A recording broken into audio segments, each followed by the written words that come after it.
Hello, welcome everybody to our webinar around collaborative demand planning as an essential step in the S&OP process of Owens Corning. We will be hosting this webinar together with Michael Morris from Owens Corning. So thank you, Mike, for hosting this webinar together with us. So first, let me walk you through the agenda for today. First, we'll give you an introduction of Solventure, so who are we and what do we do. Then Mike will do the same for Owens Corning. Then he will talk about the reason for Owens Corning to implement the demand planning process. Then there will be a section around the collaborative demand planning process at Owens Corning and a best practices process. Then we will go to the demo of the supporting toolset.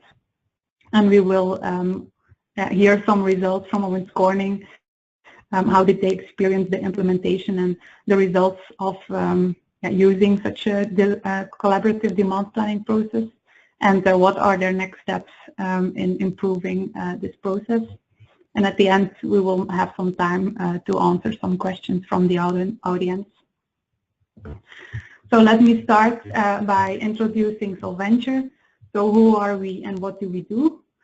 We are actually experts in designing and implementing S&OP, so Sales, Inventory and Operations Planning. And we do this based on 4 pillars. So in the blue circle, you see our 4 pillars, so process, tools, analytics, and people. So for the process, based on our supply chain knowledge, we are able to help you to design for example, a demand planning process or an inventory management process or supply planning process. And we always do that using some tools because we believe the tools can give you the added value to put your or to enhance your process to a next level of maturity. The toolset that we are working with is the Archiva suite.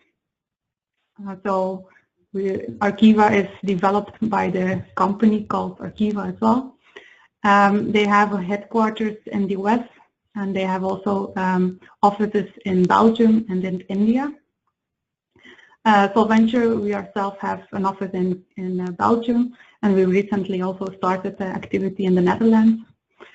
So together we do global projects serving global customers. Archiva is also referenced by 2 independent analysts, so Gartner and Supply Chain Insights. So if you are looking into supply chain or sales and operations planning software, Archiva should definitely be on your list. So if you would have any questions, you can reach out to us and then we can help you further. So next to process and tools, the 3rd pillar is analytics. So within your demand planning process, you would need, for example, a statistical forecast, or within your supply planning process, you can use linear programming to optimize your supply plan. So those are analytics, knowledge about analytics that we have in-house, that is also present in the Archiva software. And then the 4th pillar is the people aspect. So your process and your tools can be as good as if you want. You can have advanced algorithms, but if the people don't support the process or if they don't trust the tool, they will not use it. So people change management is also something, that's also a skill that we have and that we use during our implementation projects. So within that blue circle, you see actually the different modules visioning our S&OP vision. So you see different blocks: customer product segmentation, product management review, demand review, inventory review, supply review, and executive S&OP. I won't go into detail of all the different blocks because we also have webinars for each of those modules separately. So the one for customer product segmentation and product management review is already it's already passed, so you can find the recordings on our SlideShare, Solventure SlideShare. So today we will focus on the demand review process. And then within the different modules or within the different steps of your S&OP process, it's important to keep in mind the supply chain triangle. So we need to find a balance between service, cost, and cash, and make sure that you don't break that balance between. So here on this slide, you can see that that's our vision mapped onto the different modules in Arqiva. So everywhere you see the Arqiva logo, you can find then there is a specifically designed module in Arqiva available. So today we will focus on the demand planning step, so where we will also show you the different steps that are available in Arqiva. On this slide, you can see an overview of the different customers that we have. As you can see, we have done many different projects in many different sectors. If you would have any questions around projects that we have done, you can always contact us through the website, and we will be happy to give you some more information. Next to the S&OP business unit within Solventure, we also have two other business units, the Solventure Academy and the Solventure Live. For the Solventure Academy, it's actually a training institute, both internally as externally.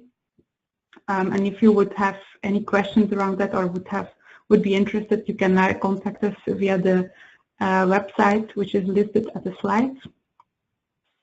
The Solventure Live business unit will actually provide you some advanced forecasting models, taking into account leading indicators to generate a better forecast, so that you take into account that leading indicator information within your forecasting process. Here as well, the link is mentioned on the slide to our website. So if you have any questions, you can contact us through the website.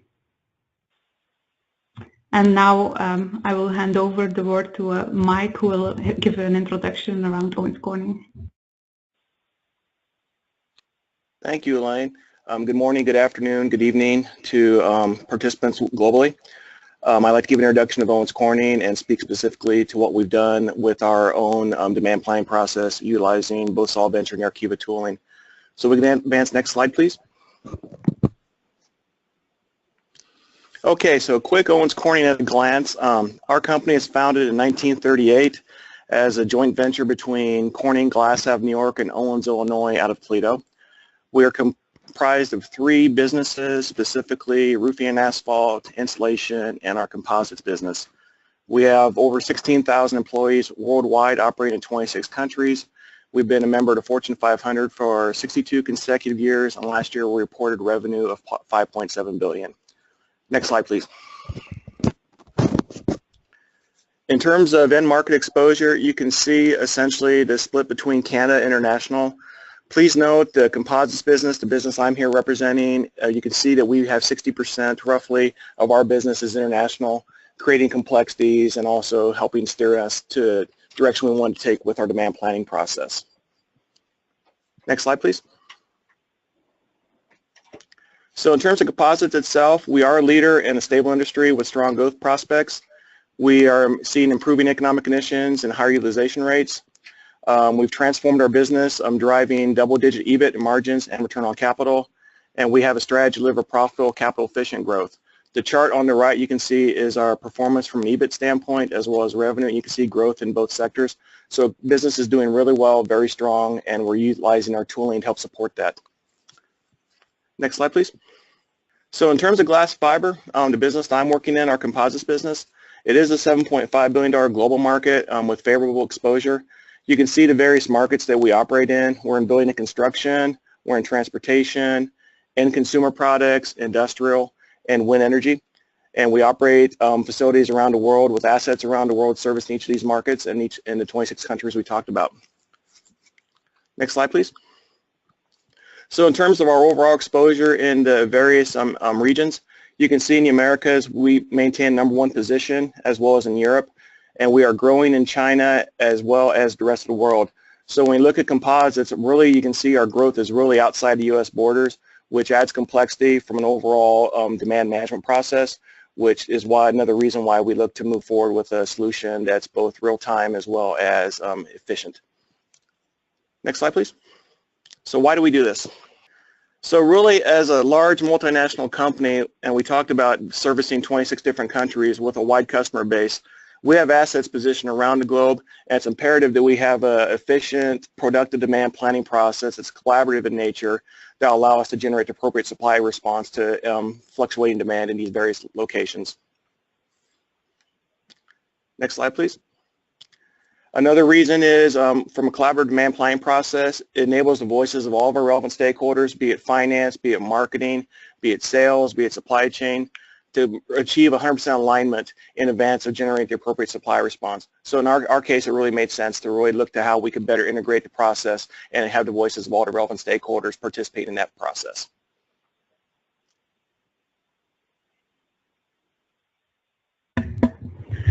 Okay, so now we're going to look at how is the best practice of collaborative demand planning process organized, and how is this being applied within Owens Corning.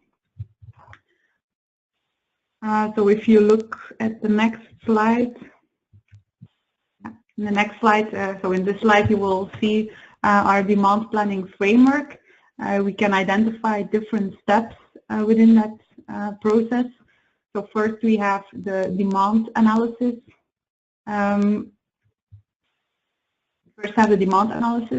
Then we have the quantitative baseline forecast, the collaborative demand planning, the performance management, and the demand review meeting. So actually in the demand analysis, you will create a focus within your portfolio, and that focus will be, you will see that coming up in the different other aspects. If you look from the right to the left, you will see in the demand review meeting, you will collect also some feedback that will flow back to the different steps, the first 4 steps. For each of these steps, we will go into a bit more detail in the next slides. So around the demand analysis, so it's important to analyze, understand, and clean your history. What do we mean with analyze and understand? Do we have some patterns in our sales history? Is there some seasonality? Is it erratic demand? Is it stable demand? Do we have promotions if you're in the, for example, in the FMCG business? Because if, for example, if there's a pattern in your sales history, you will treat it differently than if there is no pattern. So you will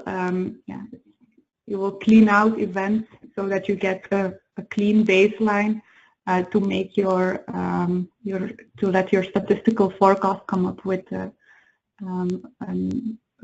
statistical forecast.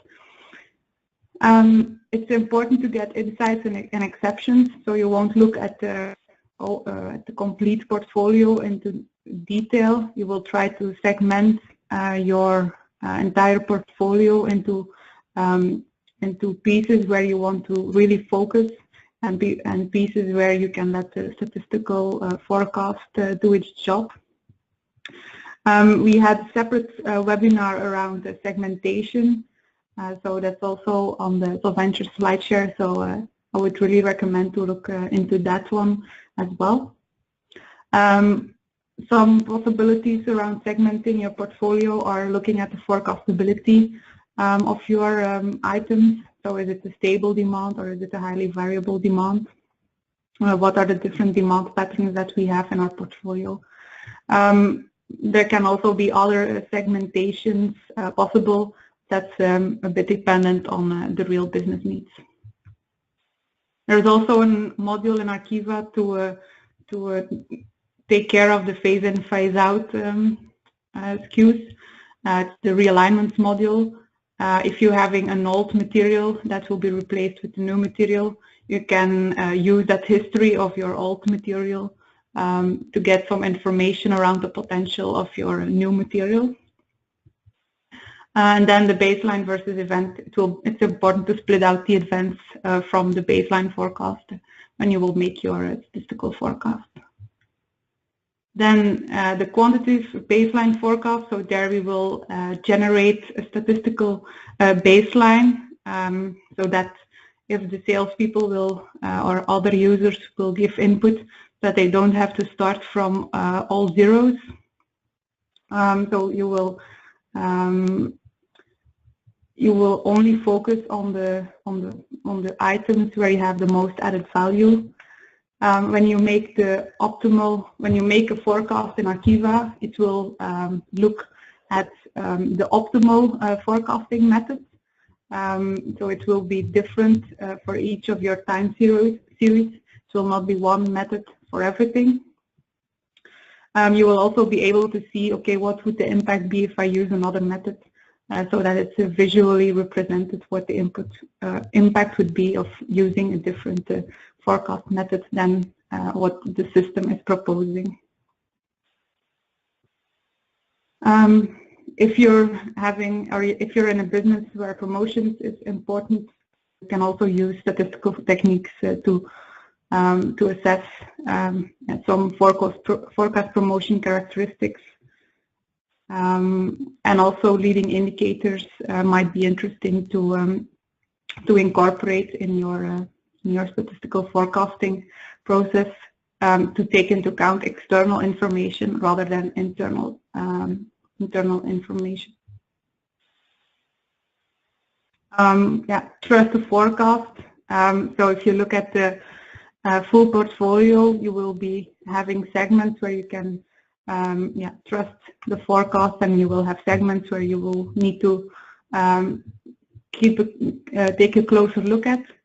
So if you look at the full data set, we can make two dimensions, so split in 2 dimensions. The first one is forecastability. So if a high forecastability means that it's a stable demand, so it's easy to forecast with a statistical forecast. Low forecastability is then the opposite, so if there is a high variability in it. Then the other dimension can be the added value or the importance of the customer product. That would be the output of the segmentation exercise that you have done, which we discussed in a separate webinar. So if we look at the items that are highly forecastable, there you can actually just trust the baseline forecast. There you don't have to put a lot of effort in changing the forecast because the statistical forecast will already do a good job. If you then look at the low forecastability items with a low added value, there you can see, okay, do we want to do a manual forecast or no forecast? Then for the ones that have a low forecastability but a high added value or a high importance, those are really the ones that should be reviewed. So you can highlight them as exceptions, and those are really the ones that you need to focus on. If we then look at the collaborative demand planning, so within the collaborative philosophy, you want to get as much as input from as many people as possible. And you want also information close to market as possible. For example, if you can have information from key customers and channel partners, that's also big added value. We work with the cascading forecast, which means that you will see you would see different lines. For example, the salespeople can work on their own line, working at a different level of aggregation than, for example, the management that will review the forecast and a consensus forecast, for example. Archiva will do the aggregation and the disaggregation, which is one of the strong points of Archiva as well. And then there will also be a possibility to track assumptions that you've made. If you increase the forecast with 30% for one customer, might be useful to have a note there or a comment that why you have made that change. If you're in a business where you have tenders or promotions, it's important to plan those separately. So if we here look at an example, so we start with the statistical forecast, which is then fed into the sales forecast. Then the sales rep can make their input in that sales forecast line, or also key customers or channel partners.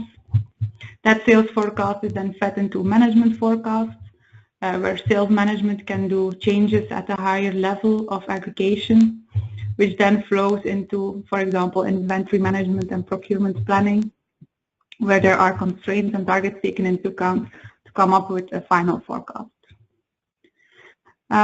Here we already said we want to get input from as many people as possible, so we want to maximize participation and buy-in to make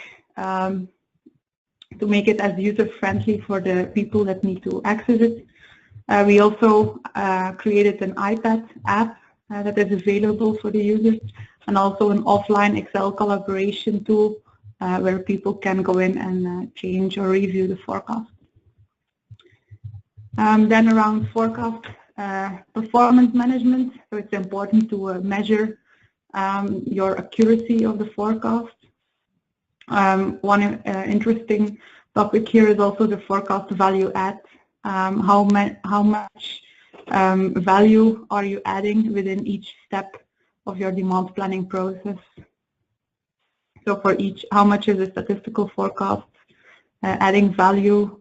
How much added value do you get from sales, from marketing, and so on? And then eventually we have the demand review meeting, where, for example, the S&OP forecast is compared with the budget and the financial forecast. We see that some companies use the S&OP forecast as the baseline for the budget, because there have been a lot of resources involved to get to that S&OP forecast. There is also an alignment around it because there have been a lot of people working on it. Other customers are also using the S&OP forecast to update the financial forecast, which is also interesting. Then volume and value. So it's important to have both your forecast in volume and in value. Some people will recognize the numbers in volume, but other people will only recognize the numbers in value. We also have the what-if scenario management.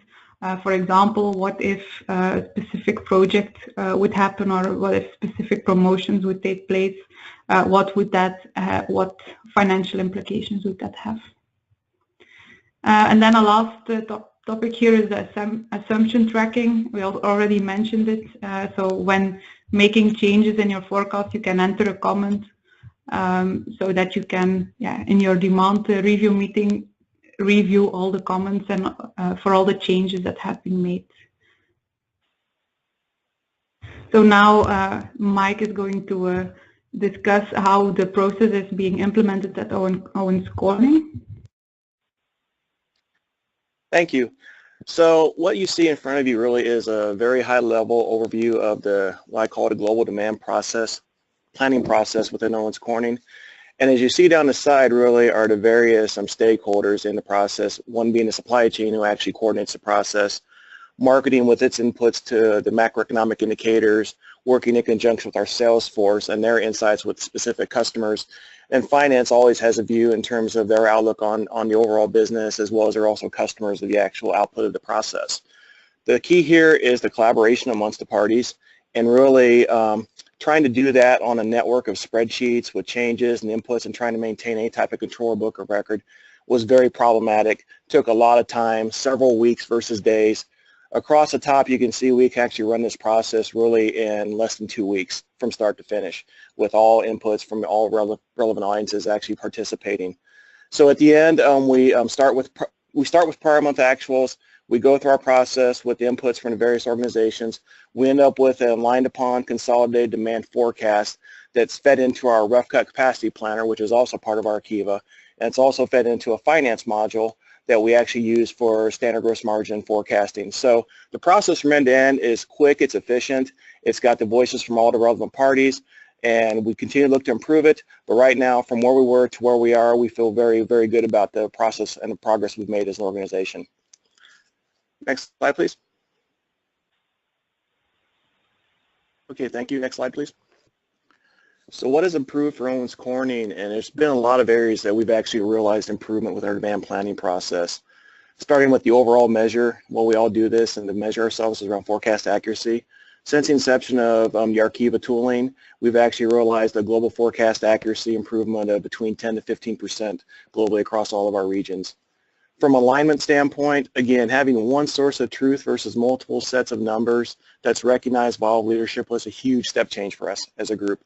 No longer do we get into meetings and say, hey, these are not my numbers, which actually derailed the discussion from the very start. From a process standpoint, we developed a well-defined calendar with milestones and cutoffs. We also have a demand collection process that's shifted from spreadsheet-based exercising, taking multiple weeks, with several iterations, to a real-time global view demand that you can log on to Arkiva and get a view of your demand anytime, any point in the day, as well as input your forecast anytime, any portion of the day you'd like to. Consolidations, seconds versus hours. We no longer have to aggregate multiple spreadsheets and make sure numbers tie out, mistakes aren't made. We can run our volume at a high level, low level, customer specific, regional specific, business segment specific. Many different ways we can slice and dice data now in a matter of seconds versus what used to take hours. Maintain separate forecasts. This is a critical item. We have a sales forecast that the sales put into the system that's considered a bottoms up, their view of the marketplace. We also have what we call consensus forecasts, which has leadership adjustments, overrides, and then we also have forecasts for our financial ops plan. All three are maintained within the same system. You can actually do comparisons between the forecasts in a real-time basis. We're fully integrated now into our supply planning process. So demand goes right from the Arkiva demand planner into the Arkiva supply planner. Used to be we would take information from demand planner and then mainly key into a network of spreadsheets for supply planning. That has also been automated and integrated within the tooling. And we're all able to run really sophisticated analytics, looking at forecast accuracy, how our customers order. We can generate statistical forecasts now as a challenger forecast, et cetera, et cetera. So when we look across the gamut, we've realized many, many different benefits in many different areas, and we continue to strive for improvement. Next slide, please. So what are our next steps? We really have a mindset in Owens Corning of continuous improvement, and demand planning being one of the various areas that we really strive to be better at every single year. What we look at is we look at our people, our processes, our tools, and our metrics. From a people standpoint, making sure our organization is optimized and we have the right people in the right locations driving the process. From a process standpoint, what can we do to make the process easier, more efficient? How can we streamline? How can we use the data that we currently have to actually build a forecast and begin managing more by exception versus doing a continuous bottoms up, taking time out of our Salesforce hands, making it easier for them, but still giving us a value-added forecast that we can manage. Moving to an 18-month rolling horizon, so we always have a forward view of 18 months versus doing it calendar by calendar. Those are areas in the process that we look into continuously develop and re-engineer. From a tooling standpoint, again, we're going to be upgrading to the newest version of Arkiva here in the next several months. We're also looking to do further integration with our in-house tool sets, which are CRM, customer response management within SAP, which Salesforce uses as they interact with our customers, as well as our BI system that collects all of our history, production, sales, inventory, etc. We've done a lot of integration work with that already, but there's always room for improvement. We continue to look to do that. And from a metric standpoint, continuing to drive the metrics and introduce more metrics. We talked about forecast value add in one of Helene's and prior slides. We're looking to roll that out as well within our organization. Looking at getting more granularity around market share, as well as how much time we invest in the overall process. How much time are we burdening our people with running the sales and operations planning process? Our idea is whether we improve the process, improve the tooling, that time should be reduced, yet we be more effective and actually generate more value-added output. So in the end, we really want to get the process, the tools, the people, the measures, the metrics, continuously to push the envelope in that area and continue to drive improvement across the organization. So now we would like to open the room for some demand questions. So we have here a question. Can you elaborate on how you use leading indicators in your monthly forecasting process? So we have some documentation on that that we can share with you. There are also a couple of webinars around the leading indicators. So it's be a bit difficult to now explain it in a couple of minutes to how that leading indicator process would work. So it would be, we will send you the information and the reference material where you can find some more information. So let's look at the other questions. Does your Archiva tool analyze all statistical models within the system and choose the one that best fits the data? So you will be able to choose like a set of all the possible statistical models that are configured in Archiva. So there will be a pool that you can define, or that we can define together with you. What pool do we want to use? And then Archiva will look, okay, from that pool, if we would apply it in the history, and then we take a window in the history as well to test that forecast. Okay, which of the forecasting methods gives the best forecast accuracy? So we can identify the horizon in which the Archiva tool needs to test it, and also which metric does it need to use to compare the different forecast models with each other. Is there a webinar on the RCCP tool that we can review? Yes, there is also a webinar. It's one of our previous webinars. You can also find that on the slide share, but we will send you the information after this webinar as well. Maybe a question for Mike. Do you have a lot of new products in your business, or is it rather a long life cycle? Short life cycles, seasons, or more complex to integrate in statistical forecast? That's a good question. We're continuously growing our operations, and with that, obviously, we strive for new product offerings. So across our portfolio, we do have, like say, a regular introduction of new products into our network. What's critical for us is making sure that we maintain an optimal mix of our portfolio of SKUs across the world, and ensuring that we don't create too much complexity in our operations. So as new products come in, we want to make sure that we have a process in place for taking old products out. From an overall seasonality standpoint, we do model that with our statistical forecasting process. It's ran at SKU level as we aggregate up to our planning level. We do not plan our operations at SKU level detail. We plan at a higher level of aggregation. So that takes out some of the noise. But back to the original question, yes, we do introduce new products into the organization quite frequently. So here we also have a question. Forecast is entered per sales region. How do you allocate this forecast to specific plans? So if the salespeople, for example, would already know that information, which plant will produce the item, you can already include it in the demand planning process. One other alternative would be to split it over different plants, and then how that's done, that will be discussed together with you as a customer. How does that volume need to be split? Is it a fixed percentage per plant, or how does it need to be split? So that will depend on the business itself, actually. How can trends and improvements be managed through the platform? So within Archiva we have different statistical, you saw we have a lot of different statistical forecast methods, and some of them are specifically designed to cope with identifying trends or with identifying seasonality. So for highly seasonal demand, for example, one of the statistical methods that can cope with that will be used and will be selected to generate your forecast.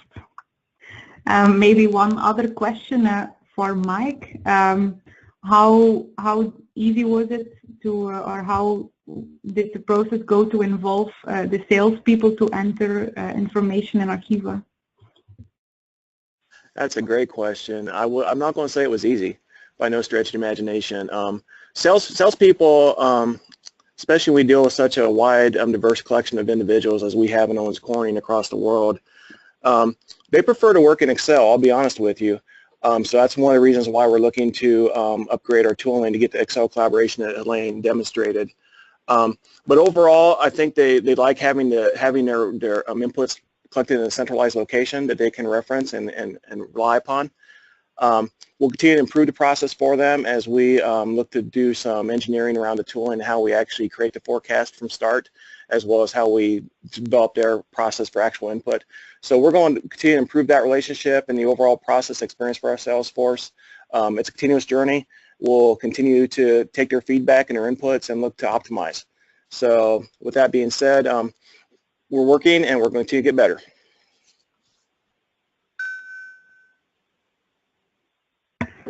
Okay. We're still getting quite some questions in, so maybe it would be good if we can do one last closing question. Also, one for Mike. When did you start this demand forecasting implementation?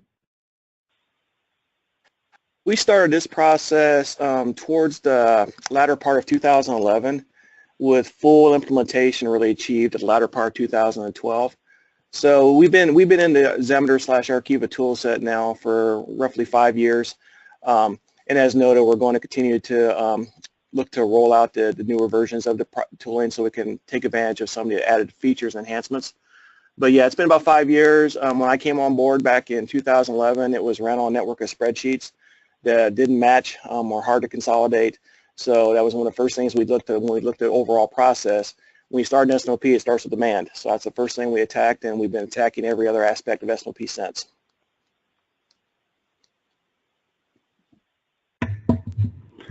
Okay.